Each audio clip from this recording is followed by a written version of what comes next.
세계적인 투자가 짐 로저스는 자신의 딸이 당연히 부자로 살길 바라겠죠. 그런데 자신의 돈을 그냥 주는 방법이 아니라 딸이 스스로 부자가 되는 법을 가르칩니다. 그는 도대체 어떤 걸 알려줄까요?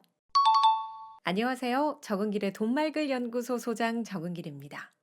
요즘 여러 프로그램에서 세계적인 투자가 짐 로저스가 출연한 모습을 볼 수 있죠. 심지어 유명한 유튜브 몇몇 채널에도 출연을 했더라고요. 여전히 그의 말에 관심을 기울이는 사람들이 많구나 싶었습니다. 그러다 생각난 책이 한 권 있었어요. 바로 이 책입니다. 딸에게 전하는 12가지 부의 비법. 그가 자신의 어린 딸에게 부자 되는 법을 일목요연하게 정리한 책이에요. 총 12개의 챕터로 나뉘어 있어서 12가지 부의 비법이라는 제목을 붙인 것 같아요. 이 책은 2007년에 출간됐고 지금은 절판돼서 살 수 없습니다. 제가 오랫동안 소장하고 있는 책이라서 다시 한번 읽어보다가 여러분께 좋은 내용을 전해드리고 싶어서 골라봤습니다. 세계적인 부자는 자신의 자녀에게 어떤 조언을 하는지 궁금하시죠? 짐 로저스가 딸에게 전하는 부의 비법을 총 4가지로 나눠봤습니다. 부의 비법 첫째, 나를 믿기. 짐 로저스가 이 책을 통해 딸에게 전하는 부의 비법은 하나의 큰 줄기로 통하더라고요. 바로 나 자신을 믿으라고 강조합니다. 그는 말합니다. 주위 사람들이 너에게 어떤 행위를 제지한다거나 내가 하려고 하는 일을 우습게 본다면 그거야말로 성공의 조짐을 보이는 것으로 받아들이라고요. 분명한 건 그저 남들이 하는 대로 어영부영 따라하는 것으로 성공에 이른 사람은 지금까지 단 한 명도 없다는 사실을 기억하라고 말이죠. 생각해보면 정말 맞는 말 아닌가요? 어느 분야에서건 성공한 사례를 보면 일찌감치 선점한 사람들이 대부분이잖아요. 유튜버 중에 성공한 사람들도 개인 방송 초창기에는 뭘 그런 걸 하느냐, 얼른 멀쩡한 회사에 취직이나 해라, 이런 말 진짜 많이 들었다고 하잖아요. 하지만 그런 말에 흔들리지 않고 자기가 하고 싶은 일을 하며 성공하니까 이제는 다들 대단하다고 하지 않던가요? 이미 남들이 성공한 방법을 따라하는 것은 부의 비법이 아닙니다. 남을 흉내내는 것으로 성공한 사람은 없다는 걸 짐 로저스는 재차 언급하네요. 자신이 투자가로 성공했다고 딸인 너 역시 투자가가 돼야 하는 건 아니라면서 지극히 독자적이고 하나밖에 없는 너 자신으로 살아가라고 책의 앞부분에서 계속 이야기합니다. 특히 아빠라는 이유로 자신이 한 말을 모두 받아들이지도 말라고 해요. 일반 상식이나 통념에 대해서도 너무 연연하지 말고 자신이 옳다고 생각하는 것이 진짜 옳은 것인지를 확신할 수 있을 때까지 공부를 하고 깨우치라는 말도 덧붙였습니다. 그의 조언을 계속 읽다 보니 내가 나로 사는 게 부자가 되는 가장 빠른 지름길이라는 생각이 들었어요. 여러분은 여러분 자신으로 살고 계신가요? 부의 비법 둘째, 좋아하는 일 하기. 여러분, 성공하기 위해서는 무엇을 해야 할까요? 이 질문에 대한 답은 아주 간단합니다. 내가 열정적으로 좋아하는 일을 하면 돼요. 짐 로저스가 책에서 딱 이렇게 말했어요.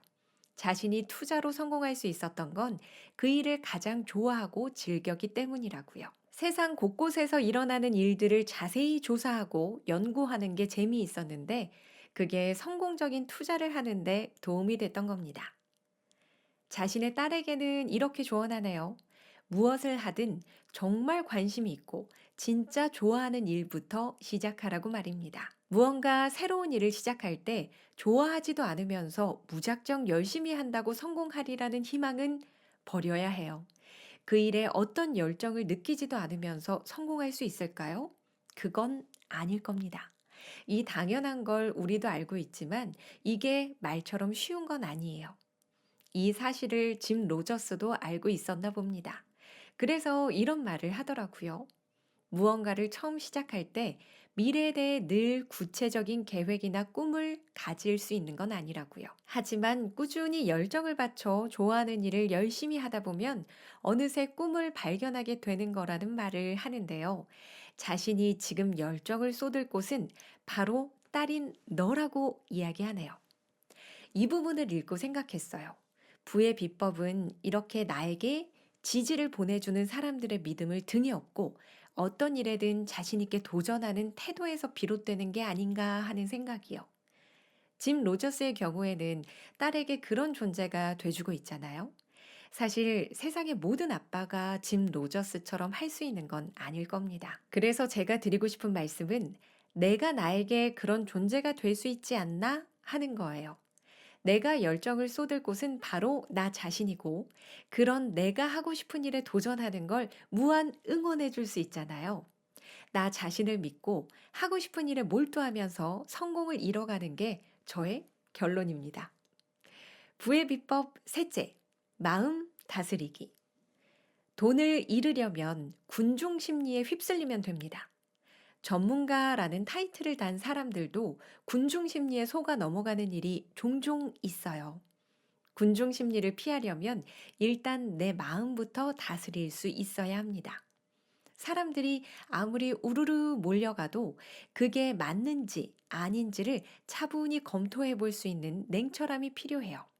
그러기 위해서는 사람들에게서 떨어져 나와야 할 때를 알고 스스로 독립적으로 사고할 줄 알아야죠.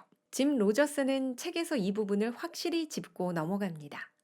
자신도 1980년 5.1 쇼크 후 패닉에 빠져 군중 심리에 휩쓸리며 손해를 본 적이 있었다고 하네요. 그러면서 딸에게 말하길 시장의 패닉 현상을 핑계로 자신의 시각을 포기한다면 그건 곧 시장에서의 자산 손실로 이어진다는 점을 명심하라고 조언합니다.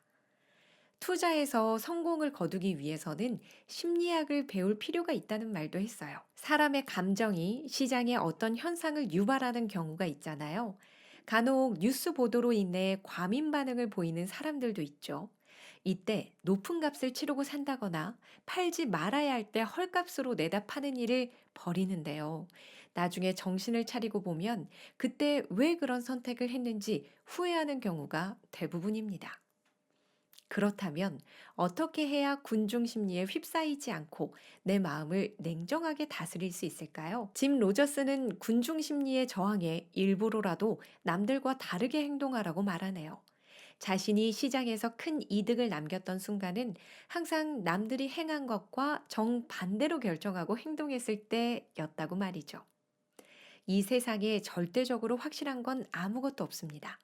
그러니 남들이 다들 확실하다고 몰리는 것도 확실하지 않다는 생각을 할 수 있어야 해요. 기회란 아무도 돌아보지 않는 곳에 있기 마련이니까요. 부의 비법 넷째, 자만하지 않기. 투자를 하다 보면 단순히 운이 좋아서 이익을 남길 때가 있습니다. 이때 투자의 성공이 나의 실력 덕분이라고 착각하면 곤란합니다. 강세를 노리는 시장에서 어쩌다 성공적인 투자를 하게 된 건데 스스로의 재능을 믿는 순간 정말 위험해지거든요. 돈을 잃은 대부분의 사람들이 그 과정을 거칩니다. 짐 로저스에게도 그런 때가 있었을까요? 결론부터 말씀드리면 있었습니다. 그의 부부가 아프리카 나미비아에 갔을 때 다이아몬드를 하나 샀어요. 7만 달러라는 다이아몬드를 짐 로저스는 흥정에 흥정을 거듭해 500달러까지 깎아서 샀죠. 그는 투자뿐만 아니라 다이아몬드 거래에서도 성공하는 자신의 모습이 꽤 만족스러웠다고 합니다. 그런데 나중에 알고 보니 그 다이아몬드가 유리구슬이었대요. 짐 로저스는 그때 깨달았죠. 자신이 다이아몬드와 유리구슬도 구분하지 못하는 아마추어라는 사실을요. 사람들에게 충고랍시고 익히 아는 분야에 투자하십시오. 이렇게 말하고 다녔는데 정작 자신은 잘 알지도 못하는 다이아몬드에 완전히 속아 넘어간 거잖아요. 그 이후로 짐 로저스는 자만하지 않고 조심하는 태도가 생겼다고 합니다. 자신이 완벽히 이해하지 못하는 것 앞에서 섣부른 결정을 내리지도 않았죠. 실패의 경험이 자신을 자만하지 않게 만들어줬고 그 덕분에 오래도록 투자에서 승자의 위치에 설 수 있었다고 말하네요.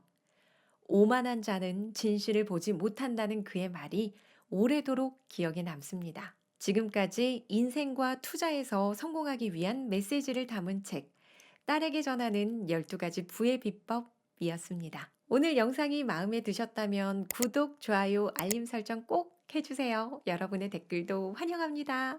그럼 저는 다음 영상에서 뵙겠습니다.